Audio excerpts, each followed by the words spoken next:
नमस्कार दोस्तों, GK by Ajay Kulhari channel पर आपका हार्दिक स्वागत है। आज हम विश्व के भूगोल में पृथ्वी की गतियाँ टॉपिक का अध्ययन करेंगे। पृथ्वी की गतियाँ, खगोलीय गति। पृथ्वी में दो प्रकार की गति पाई जाती है, एक घूर्णन गति, दूसरी परिक्रमण गति। घूर्णन गति में समय लगता है 23 घंटे 56 मिनट 4 सेकंड, जबकि परिक्रमण गति में समय लगता है 365 दिन 5 घंटे 46 सेकंड। घूर्णन गति को दैनिक गति कहा जाता है, परिक्रमण गति को वार्षिक गति कहा जाता है। घूर्णन गति या दैनिक गति के प्रभाव: दिन रात का बनना, मौसम परिवर्तन, पृथ्वी की आकृति, ज्वार भाटा की उत्पत्ति, महासागरीय जलधाराओं की उत्पत्ति, यह घूर्णन गति के प्रभाव हैं। परिक्रमण गति या वार्षिक गति के प्रभाव: एक, दिन रात का छोटा बड़ा होना, दो, ऋतु परिवर्तन, तीन, सूर्य ग्रहण और चंद्र ग्रहण, चार, उपसौर तथा अपसौर, पाँच, वर्ष का बनना, छः, ध्रुवों पर 6 माह का दिन रात होना। यह परिक्रमण गति या वार्षिक गति के प्रभाव हैं। अब हम पढ़ते हैं पृथ्वी की घूर्णन गति। पृथ्वी की घूर्णन गति को परिभ्रमण गति भी कहा जाता है। घूर्णन गति को दैनिक गति भी कहा जाता है। जब पृथ्वी अपने अक्ष के सापेक्ष पश्चिम से पूर्व दिशा में घड़ी की सुई की विपरीत दिशा वामावर्त एंटी क्लॉकवाइज गति करती है, इसे पृथ्वी की घूर्णन गति कहा जाता है। अक्ष क्या होता है? पृथ्वी के उत्तरी ध्रुव तथा दक्षिणी ध्रुव को मिलाने वाली काल्पनिक रेखा जो पृथ्वी के केंद्र से गुजरती है, उसे अक्ष कहा जाता है।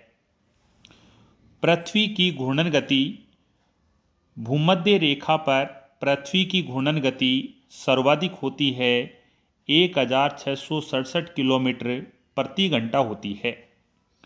भूमध्य रेखा से ध्रुवों की ओर जाने पर घूर्णन गति के मान में कमी आती जाती है। ध्रुवों पर पृथ्वी की घूर्णन गति का मान 0 होता है। एग्जाम में पूछा जाता है, पृथ्वी की घूर्णन गति सर्वाधिक कहाँ पर होती है? तो भूमध्य रेखा पर होती है। भूमध्य रेखा पर पृथ्वी की घूर्णन गति कितनी होती है? 1667 किलोमीटर प्रति घंटा होती है। पृथ्वी पर घूर्णन गति न्यूनतम कहाँ होती है? पृथ्वी की घूर्णन गति न्यूनतम ध्रुवों पर होती है। ध्रुवों पर पृथ्वी की घूर्णन गति कितनी होती है? तो ध्रुवों पर पृथ्वी की घूर्णन गति 0 किलोमीटर होती है। पृथ्वी की जो घूर्णन गति है वह पश्चिम से पूरब की ओर होती है। पृथ्वी का घूर्णन काल 23 घंटे 56 मिनट 4 सेकंड होता है। पृथ्वी का घूर्णन काल पृथ्वी द्वारा अपने अक्ष पर पश्चिम से पूरब दिशा में एक चक्कर पूरा करने में लगा समय घूर्णन कहलाता है। सौर दिवस किसे कहा जाता है? सूर्य के सापेक्ष पृथ्वी को अपने अक्ष पर एक चक्कर पूरा करने में लगा समय सौर दिवस कहलाता है। सौर दिवस का समय कितना होता है? 24 घंटे होते हैं। ध्यान रखना, सौर दिवस का समय होता है 24 घंटे और घूर्णन काल होता है 23 घंटे 56 मिनट 4 सेकंड। सूर्य का किसी निश्चित मध्याह्न रेखा के ऊपर से 2 बार गुजरने की अवधि को सौर दिवस कहा जाता है। सौर दिवस किसे कहते हैं? पृथ्वी का किसी निश्चित मध्याह्न रेखा के ऊपर से 2 बार गुजरने की अवधि को सौर दिवस कहा जाता है। सौर दिवस कितने समय का होता है? सौर दिवस 24 घंटे का होता है। नक्षत्र दिवस किसी नक्षत्र के सापेक्ष पृथ्वी का एक चक्कर पूरा लगाने में लगा समय नक्षत्र दिवस कहलाता है। नक्षत्र दिवस का समय 23 घंटे 56 मिनट 4 सेकंड होता है। किसी नक्षत्र का एक मध्याह्न रेखा के ऊपर से 2 बार लगातार गुजरने के बीच की अवधि को नक्षत्र दिवस कहा जाता है। सौर दिवस और नक्षत्र दिवस के समय में 3 मिनट 56 सेकंड का अंतर होता है। कहने का अर्थ यह है, सौर दिवस का समय 24 घंटे होता है, जबकि नक्षत्र दिवस का समय 23 घंटे 56 मिनट 4 सेकंड का समय होता है। इसका अर्थ ये हुआ, सौर दिवस व नक्षत्र दिवस में 3 मिनट 56 सेकंड का अंतर होता है। यहाँ पर बताया गया है, निम्नलिखित में से सही युग्म की पहचान करनी है, तो यहाँ पर सही युग्म जो होगा वह उत्तर है डी। अब बात करते हैं अपकेंद्रीय बल। अपकेंद्रीय बल पृथ्वी की घूर्णन गति के दौरान संतुलन की अवस्था बनाए रखने हेतु केंद्र से बाहर की ओर लगने वाला बल अपकेंद्रीय बल कहलाता है। लगने वाला बल अपकेंद्रीय बल कहलाता है। पृथ्वी पर अपकेंद्रीय बल का मान सर्वाधिक कहाँ होता है? उत्तर है भूमध्य रेखा पर होता है। कहने का अर्थ यह है, पृथ्वी पर अपकेंद्रीय बल का मान सर्वाधिक भूमध्य रेखा पर होता है। भूमध्य रेखा पर घूर्णन गति का मान भी अधिक होता है। पृथ्वी पर अपकेंद्रीय बल का मान न्यूनतम कहाँ होता है? ध्रुवों पर होता है। भूमध्य रेखा से ध्रुवों की ओर जाने पर अपकेंद्रीय बल का मान कम होता जाता है। एग्जाम में पूछा जाता है, पृथ्वी पर अपकेंद्रीय बल का मान सर्वाधिक कहाँ होता है? तो भूमध्य रेखा पर होता है। भूमध्य रेखा से ध्रुवों की ओर जाएंगे तो अपकेंद्रीय बल का मान है वह कम होता जाएगा। पृथ्वी पर अपकेंद्रीय बल का मान न्यूनतम कहां पर होता है? तो ध्रुवों पर होता है। गुरुत्वाकर्षण बल पृथ्वी का वह बल जिसके कारण पृथ्वी किसी भी वस्तु को अपनी ओर आकर्षित करती है उसे गुरुत्वाकर्षण बल कहा जाता है। गुरुत्वाकर्षण बल की खोज सर आइजैक न्यूटन के द्वारा की गई थी। यहां पर देखते हैं, यह अपनी पृथ्वी है और इस पृथ्वी पर यह जो रेखा है यह भूमध्य रेखा है। भूमध्य रेखा पर घूर्णन गति का मान सर्वाधिक होता है और यह 1667 किलोमीटर प्रति घंटा होता है। भूमध्य रेखा पर अपकेंद्रीय बल सर्वाधिक लगता है और भूमध्य रेखा पर गुरुत्वाकर्षण बल न्यूनतम होता है। यहां पर ये ध्रुव हैं और ध्रुवों पर घूर्णन गति न्यूनतम होती है। ध्रुवों पर अपकेंद्रीय बल न्यूनतम लगता है और ध्रुवों पर गुरुत्वाकर्षण बल सर्वाधिक होता है। ध्यान रखना, भूमध्य रेखा पर घूर्णन गति सर्वाधिक होती है, ध्रुवों पर घूर्णन गति न्यूनतम होती है। भूमध्य रेखा पर अपकेंद्रीय बल सर्वाधिक होता है, ध्रुवों पर अपकेंद्रीय बल न्यूनतम होता है। भूमध्य रेखा पर गुरुत्वाकर्षण बल न्यूनतम होता है, जबकि ध्रुवों पर गुरुत्वाकर्षण बल सर्वाधिक होता है। पृथ्वी की घूर्णन गति का प्रभाव: 1. दिन रात का बनना, पृथ्वी की आकृति, कोरियोलिस बल की उत्पत्ति, ज्वार भाटा की उत्पत्ति, महासागरीय जलधाराओं की उत्पत्ति। एक पढ़ते हैं, दिन रात का बनना। पृथ्वी पश्चिम से पूरब की ओर अपने अक्ष पर घूर्णन करती है तो सूर्य के सम्मुख भाग पर दिन और शेष भाग पर रात होती है। यहां पर बताया गया है कि पृथ्वी है यह पश्चिम से पूरब की ओर अपने अक्ष पर घूर्णन करती है। तो सूर्य के सम्मुख, जो भाग सूर्य के सम्मुख होता है वहां दिन होता है, और जो भाग सूर्य के सम्मुख नहीं होता है वहां पर रात होती है। पृथ्वी पर दिन तथा रात को विभाजित करने वाला व्रत है यह प्रदीप्त व्रत कहलाता है। यानी एग्जाम में पूछा गया था कि पृथ्वी पर दिन और रात को विभाजित करने वाला जो व्रत है उसे क्या कहा जाता है? प्रदीप्ति व्रत कहा जाता है। दिन रात की अवधि में परिवर्तन पृथ्वी की परिक्रमण गति पर निर्भर करता है। दिन रात का बनना है यह पृथ्वी की दैनिक गति पर निर्भर करता है, और दिन रात का छोटा बड़ा होना है यह पृथ्वी की वार्षिक गति पर निर्भर करता है। यहां पर यह सूर्य है और यह सूर्य की किरणें गिर रही हैं। सूर्य की किरणें पृथ्वी के जिस भाग में गिरती हैं वहां पर दिन होता है, और जिस भाग में नहीं गिरती हैं वहां रात होती है। और दिन और रात का विभाजन करने वाला जो व्रत है उस व्रत को प्रदीप्ति व्रत कहा जाता है।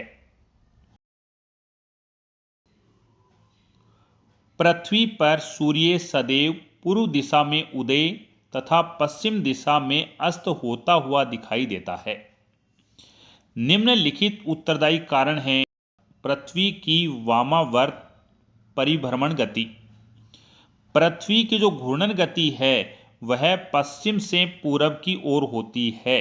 इस कारण पूर्व में सूर्य उदय होता हुआ दिखाई देता है और पश्चिम में सूर्य अस्त होता हुआ दिखाई देता है। एग्जाम में पूछा जाता है पृथ्वी की घूर्णन गति किस प्रकार से होती है? तो घूर्णन गति पश्चिम से पूरब की ओर होती है। इसे वामावर्त कहा जाता है। पृथ्वी की आकृति पृथ्वी की दैनिक गति का प्रभाव है। इसे लब्ध गोलार्ध कहा जाता है। कोरियोलिस बल की उत्पत्ति पृथ्वी की दैनिक गति का प्रभाव है। पृथ्वी की घूर्णन गति के कारण वायु की दिशा में एक विक्षेप उत्पन्न होता है। पृथ्वी की घूर्णन गति से उत्पन्न विक्षेप को उत्पन्न करने वाले बल की खोज जी कोरियोलिस नामक वैज्ञानिक ने की। इस कारण इसे कोरियोलिस बल कहा जाता है और यह आभासी बल होता है। भूमध्य रेखा पर कोरियोलिस बल का मान 0 होता है और कोरियोलिस बल का मान सर्वाधिक ध्रुवों पर होता है। एग्जाम में पूछा जाता है कोरियोलिस बल का मान सर्वाधिक कहां पर होता है? तो ध्रुवों पर होता है। कोरियोलिस बल का मान न्यूनतम पृथ्वी पर कहां पर होता है? 0 डिग्री अक्षांश, भूमध्य रेखा अथवा विषुवत रेखा पर होता है। उष्णकटिबंधीय चक्रवातों की उत्पत्ति 0 से 5 डिग्री अक्षांशों पर होती है। भूमध्य रेखा के निकट नहीं होती। इसका प्रमुख कारण भूमध्य रेखा पर कोरियोलिस बल का मान 0 होता है। दैनिक गति का चौथा प्रभाव है उच्च ज्वार भाटा की उत्पत्ति। उच्च ज्वार की उत्पत्ति चंद्रमा के सम्मुख भाग पर चंद्रमा की आकर्षण शक्ति के कारण प्रत्यक्ष उच्च ज्वार की उत्पत्ति होती है। चंद्रमा के विमुख भाग पर पृथ्वी की घूर्णन गति से उत्पन्न अपकेंद्रीय बल के कारण अप्रत्यक्ष उच्च ज्वार की उत्पत्ति होती है। गति पृथ्वी पर जो भाग चंद्रमा के सामने होता है वहां पर प्रत्यक्ष ज्वार आता है, और जो भाग चंद्रमा के सामने नहीं होता है वहां पर अप्रत्यक्ष ज्वार आता है। इस टॉपिक को हम ज्वार भाटा टॉपिक में विस्तार से समझेंगे। दैनिक गति का पांचवा प्रभाव है महासागरीय जलधाराओं की उत्पत्ति। जब पृथ्वी पश्चिम से पूर्व दिशा में घूर्णन करती है तो महासागरीय जल पूरब से पश्चिम दिशा में गतिशील होता है, जिससे विषुवत रेखीय महासागरीय जल धाराओं की उत्पत्ति होती है। जब महासागरीय जल राशि पृथ्वी की घूर्णन गति की दिशा पश्चिम से पूर्व दिशा में गतिशील होता है, तो प्रति विषुवत रेखीय महासागरीय जल धाराओं की उत्पत्ति होती है। विषुवत रेखीय महासागरीय धारा और प्रति विषुवत रेखीय महासागरीय धारा की उत्पत्ति पृथ्वी की घूर्णन गति के कारण होती है। अन्य धाराओं की उत्पत्ति पृथ्वी की घूर्णन गति के कारण नहीं होती है। यहां पर इस प्रकार से समझना कि यहां पर ये अपनी पृथ्वी है और इस पृथ्वी पर यहां पर ये भूमध्य रेखा है। इस भूमध्य रेखा पर जो महासागरीय धाराएं इस प्रकार से पश्चिम से पूर्व की ओर चलती हैं, उन महासागरीय धाराओं को प्रति विषुवत रेखीय महासागरीय धाराएं कहा जाता है। और जो महासागरीय धाराएं इसके विपरीत चलती हैं, इस प्रकार से चलती हैं, इन महासागरीय धाराओं को भूमध्य रेखीय महासागरीय धारा अथवा विषुवत रेखीय महासागरीय धारा कहा जाता है। यह महासागरीय धाराएं भूमध्य रेखा के उत्तर और दक्षिण दोनों दिशाओं में चला करती हैं। कहने का अर्थ यह है, विषुवत रेखीय महासागरीय धारा और प्रति विषुवत रेखीय महासागरीय धारा, यह दोनों धाराएं भूमध्य रेखा के सहारे सहारे चला करती हैं और यह उत्तरी गोलार्ध और दक्षिणी गोलार्ध दोनों गोलार्धों में चलती हैं। विषुवत रेखीय महासागरीय धाराओं की दिशा है वह पूरब से पश्चिम की ओर होती है और प्रति विषुवत रेखीय महासागरीय धाराओं की दिशा है यह पश्चिम से पूरब की ओर होती है। इस टॉपिक को अपन विस्तार से महासागरीय धाराओं के टॉपिक में समझेंगे। आगे दैनिक गति का आगे प्रभाव देखते हैं। पृथ्वी की घूर्णन गति में कोरियोलिस बल, पवन तथा महासागरीय धाराओं की दिशा में परिवर्तन होता है। उत्तरी गोलार्ध में अपने दाईं ओर घूमती हैं और दक्षिणी गोलार्ध में अपने बाईं ओर घूमती हैं। कहने का मतलब यहां पर यह है, ये पृथ्वी है और यहां पर यह भूमध्य रेखा है। इस भूमध्य रेखा में दक्षिणी गोलार्ध से जो पवनें उत्तरी गोलार्ध में आएंगी, यह अपने दाईं ओर घूम जाएंगी, ये अपने दाईं ओर घूम जाएंगी, जबकि उत्तरी गोलार्ध से आने वाली पवन है, यह भूमध्य रेखा को पार करने के बाद अपनी दाईं ओर घूम जाती हैं। यह जो प्रभाव पड़ता है, यह पृथ्वी की घूर्णन गति का प्रभाव है। अब हम पढ़ते हैं पृथ्वी की परिक्रमण गति अथवा पृथ्वी की वार्षिक गति। इसको इस प्रकार से समझ सकते हैं कि मंदिर है और मंदिर में अपन जब मूर्ति की परिक्रमा करते हैं, उसकी जो परिक्रमा करते हैं, उसी प्रकार पृथ्वी है वह सूर्य के चारों ओर परिक्रमा करती है। उस परिक्रमा को कहा जाता है परिक्रमण गति। जबकि व्यक्ति अपने एक स्थान पर खड़ा होकर के एक ही स्थान पर घूम रहा है, उस गति को कहा जाता है घूर्णन गति। और उस व्यक्ति की तरफ पृथ्वी भी अपने एक स्थान पर घूमती है, उसे कहा जाता है घूर्णन गति। अब हम पढ़ते हैं पृथ्वी की परिक्रमण गति। पृथ्वी द्वारा अपने अक्ष पर घूमते हुए दीर्घवृत्ताकार पथ पर सूर्य के चारों ओर चक्कर लगाना परिक्रमण गति कहा जाता है, या परिक्रमण गति को वार्षिक गति भी कहा जाता है। पृथ्वी की परिक्रमण गति है वह 1,07,000 किलोमीटर प्रति घंटा लगभग होती है। पृथ्वी का परिक्रमण काल 365 दिन 5 घंटे 48 मिनट 46 सेकंड होता है। पृथ्वी की परिक्रमण गति का उत्तरदायी कारण है पृथ्वी का अक्षीय झुकाव। अक्ष किसे कहते हैं? पृथ्वी के उत्तरी ध्रुव से दक्षिणी ध्रुव को मिलाने वाली काल्पनिक रेखा जो पृथ्वी के केंद्र से गुजरती है, उसे पृथ्वी का अक्ष कहते हैं।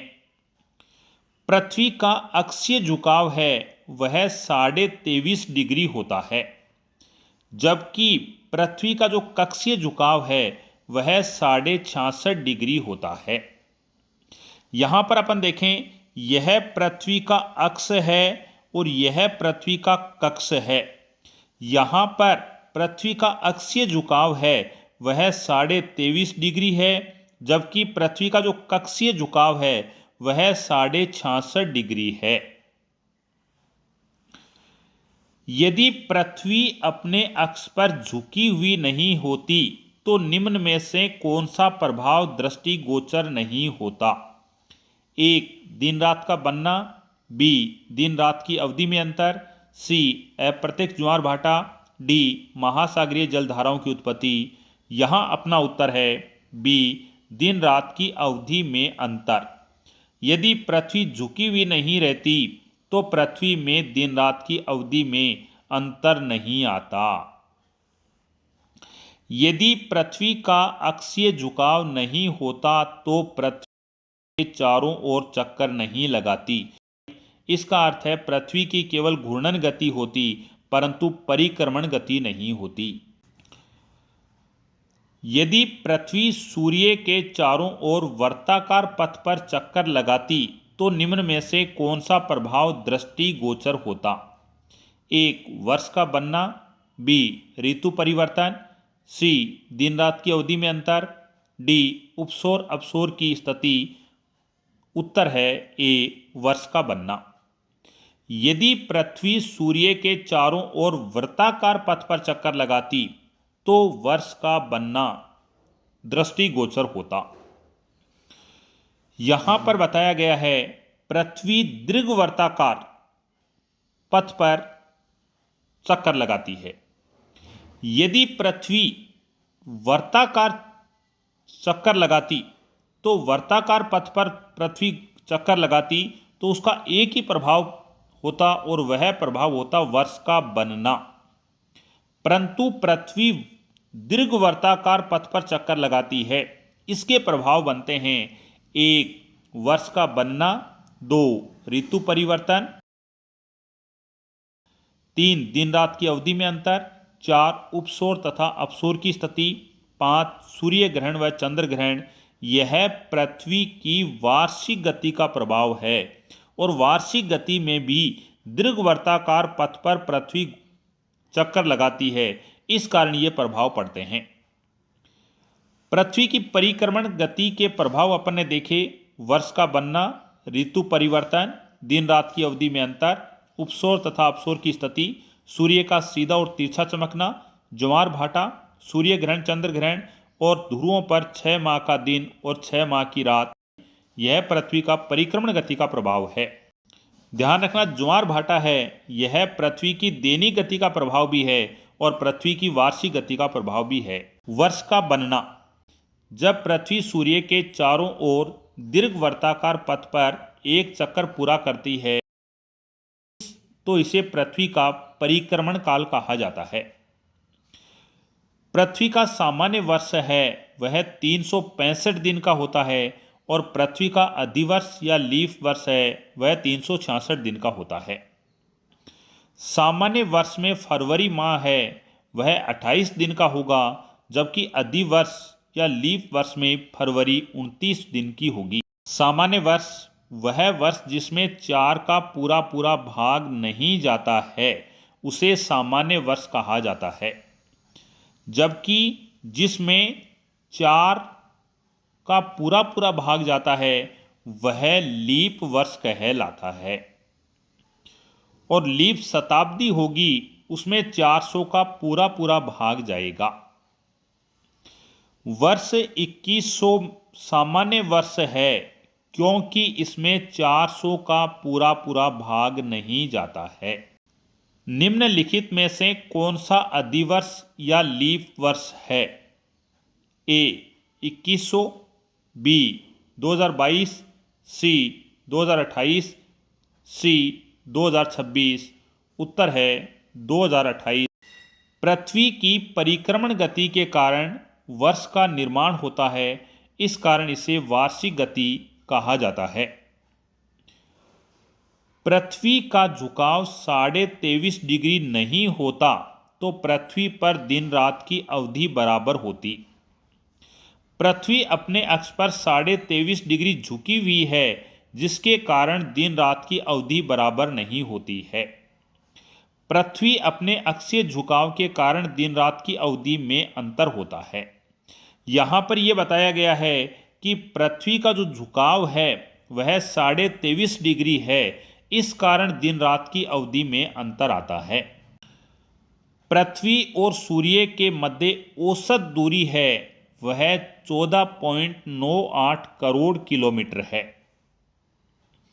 यहां पर अपन देखते हैं सूर्य और पृथ्वी के मध्य की दूरी जो सर्वाधिक होती है वह 15.2 करोड़ किलोमीटर होती है।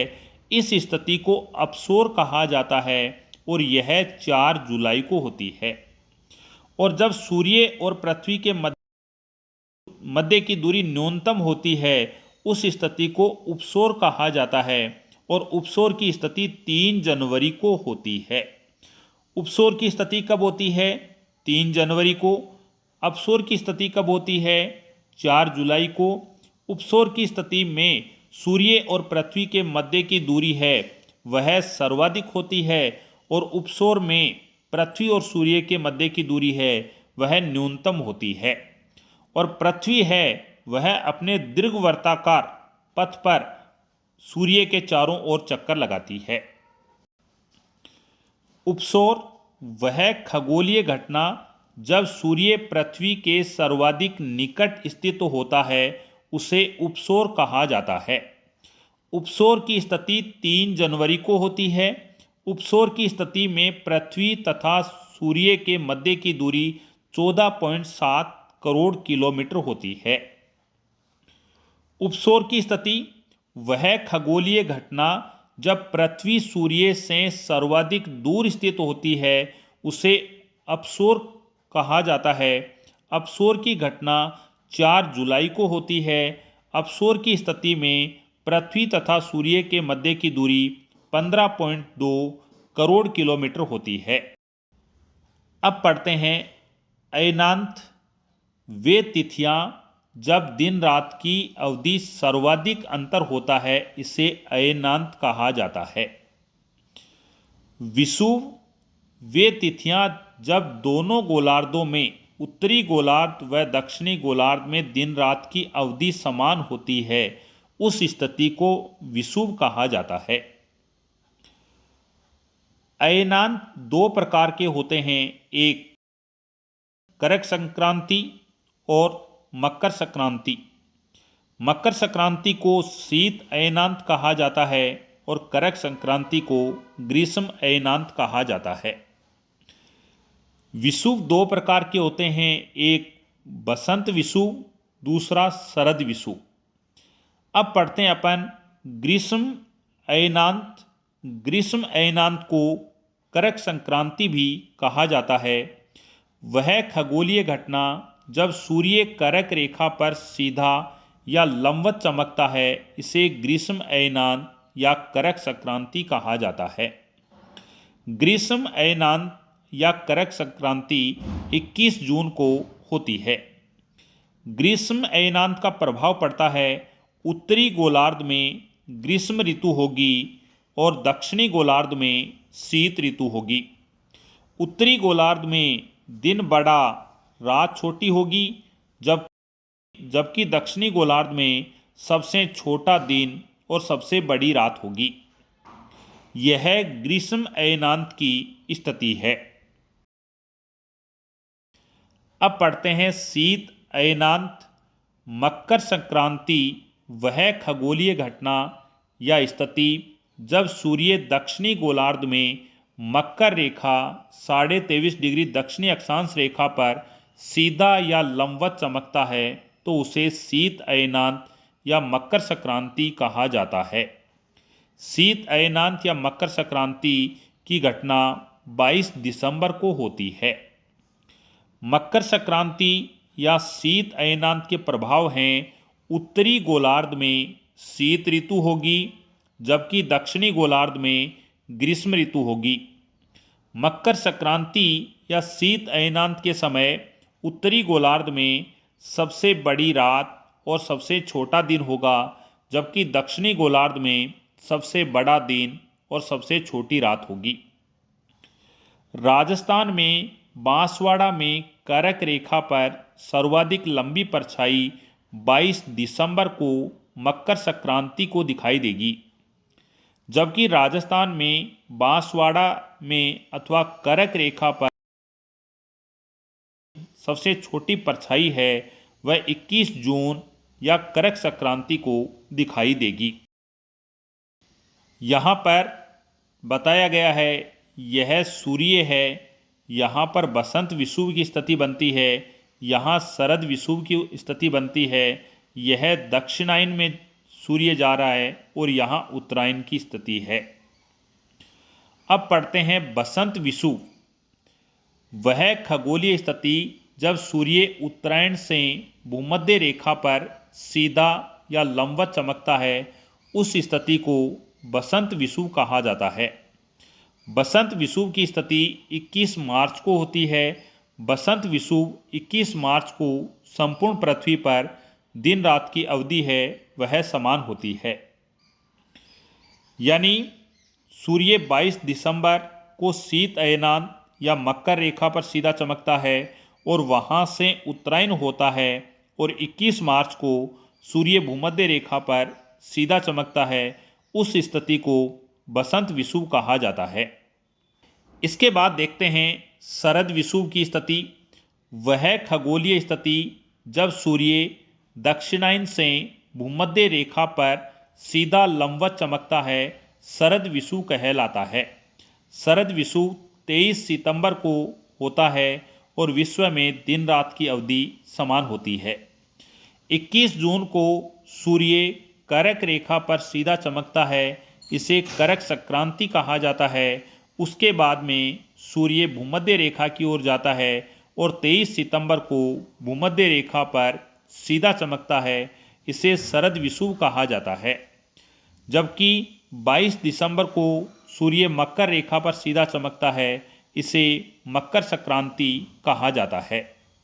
पृथ्वी की वार्षिक गति का प्रभाव है सूर्य ग्रहण और चंद्र ग्रहण। अब पढ़ते हैं सूर्य ग्रहण। सूर्य ग्रहण जब सूर्य एवं पृथ्वी के मध्य चंद्रमा के आने से सूर्य का प्रकाश पृथ्वी पर नहीं पहुंच पाता है और सूर्य का भाग हमें दिखाई नहीं देता है, इस खगोलीय घटना को सूर्य ग्रहण कहा जाता है। यहां पर बताया गया है कि सूर्य ग्रहण के समय सूर्य और पृथ्वी के मध्य चंद्रमा आ जाता है। इस स्थिति को युति कहा जाता है। युति की स्थिति कब बनती है? जब सूर्य, चंद्रमा और पृथ्वी तीनों एक सीध में होते हैं। सूर्य ग्रहण है वह अमावस्या को होता है और सूर्य ग्रहण प्रत्येक अमावस्या को नहीं होता, क्योंकि चंद्रमा का अक्षीय झुकाव है वह 5 डिग्री होता है। सूर्य ग्रहण के प्रकार की बात करें तो सूर्य ग्रहण में आंशिक सूर्य ग्रहण और पूर्ण सूर्य ग्रहण होता है। आंशिक सूर्य ग्रहण उसे कहते हैं जब सूर्य का कुछ भाग दिखाई नहीं देता है, उसे आंशिक सूर्य ग्रहण कहते हैं। और जब सूर्य ग्रहण में सूर्य का पूर्ण भाग दिखाई नहीं देता है, उसे पूर्ण सूर्य ग्रहण कहा जाता है। कहने का मतलब यह है, आंशिक सूर्य ग्रहण में सूर्य का कुछ भाग दिखाई नहीं देता और पूर्ण सूर्य ग्रहण में सूर्य का पूरा भाग ही दिखाई नहीं देता है। और पूर्ण सूर्य ग्रहण की स्थिति में सूर्य का जो भाग दिखाई देता है उसे किरीट या कोरोना कहा जाता है। हीरक वलय डायमंड रिंग का संबंध पूर्ण सूर्य ग्रहण से होता है। एक वर्ष में अधिकतम 7 पूर्ण सूर्य ग्रहण की घटना घट सकती है। अब पढ़ते हैं चंद्र ग्रहण। जब सूर्य तथा चंद्रमा के मध्य पृथ्वी के आने से चंद्रमा का भाग दिखाई नहीं देता है, इस खगोलीय घटना को चंद्र ग्रहण कहा जाता है। चंद्र ग्रहण की स्थिति में सूर्य और चंद्रमा के मध्य पृथ्वी आ जाती है, इसे चंद्र ग्रहण कहा जाता है। सूर्य, पृथ्वी, चंद्रमा की यह जो स्थिति बनती है, इस स्थिति को वियुति कहा जाता है। चंद्र ग्रहण सदैव पूर्णिमा को होता है। प्रत्येक पूर्णिमा को चंद्र ग्रहण नहीं होता है, क्योंकि चंद्रमा का अक्षीय झुकाव है, यह 5 डिग्री होता है। एक वर्ष में अधिकतम 7 पूर्ण चंद्र ग्रहण हो सकते हैं।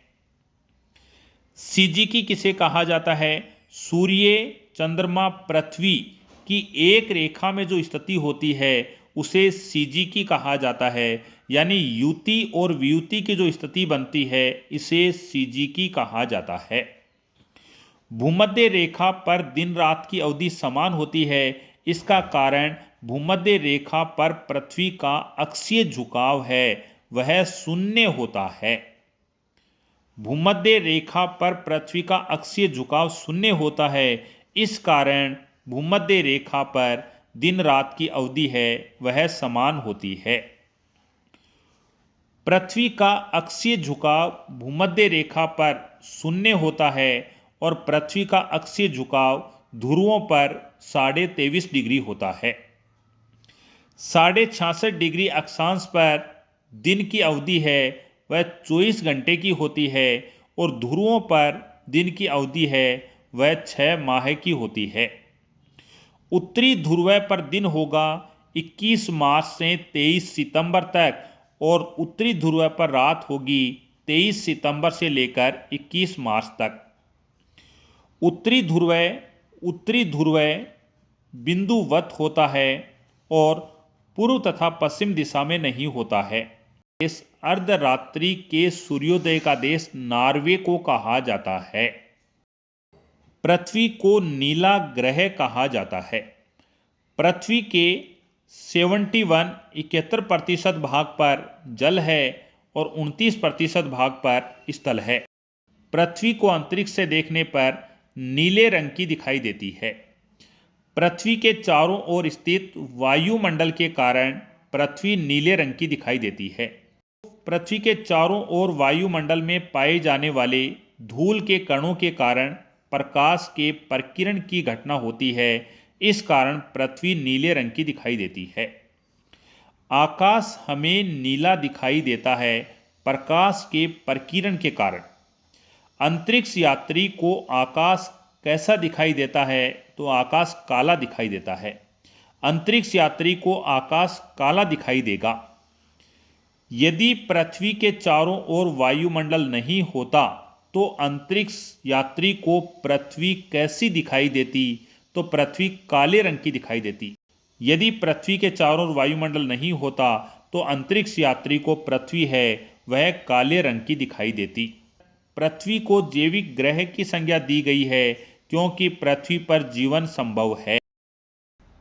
किसी तारे या सूर्य से अनुकूलित दूरी पर स्थित क्षेत्र या ग्रह जहां जीवन संभव है या निवास करने योग्य क्षेत्र है उसे गोल्डीलॉक्स जोन कहा जाता है और पृथ्वी है यह गोल्डीलॉक्स जोन में स्थित है। सूर्य से दूरी के आधार पर पृथ्वी सौर मंडल का तीसरा ग्रह है। कहने का अर्थ यह है सूर्य से दूरी के आधार पर पृथ्वी है वह सौर मंडल का तीसरा ग्रह है और आकार की दृष्टि से पृथ्वी सौर मंडल का 5वां ग्रह है। कहने का मतलब यह है बृहस्पति, शनि, अरुण, वरुण के बाद पृथ्वी आकार की दृष्टि से 5वें स्थान पर है। पृथ्वी की जो आकृति है वह लब्ध गोलार्ध है। पृथ्वी भूमध्य रेखा यानी बीच में से चौड़ी है और ध्रुवों पर चपटी है और इसका कारण है पृथ्वी की घूर्णन गति। पृथ्वी का जो ध्रुवीय व्यास है वह 12,700 किलोमीटर है और पृथ्वी का भूमध्य रेखीय व्यास है वह 12,756 है। कहने का अर्थ है पृथ्वी का ध्रुवीय व्यास और पृथ्वी की भूमध्य रेखीय व्यास में 42 किलोमीटर का अंतर है। भूमध्य रेखीय वृत्त की परिधि है वह 40,075 किलोमीटर है जबकि ध्रुवीय रेखीय वृत्त की परिधि है वह 40,008 किलोमीटर है। आज हमने पृथ्वी की गतियों के बारे में अध्ययन किया, खगोलीय गति का अध्ययन किया, खगोलीय गति में घूर्णन गति और परिक्रमण गति का अध्ययन किया। आगे हम पढ़ेंगे भूगर्भीय गति और भू आकृतिक गति। आज के लिए इतना ही। नेक्स्ट वीडियो में नेक्स्ट टॉपिक के साथ मिलते हैं। देखने के लिए आपका धन्यवाद।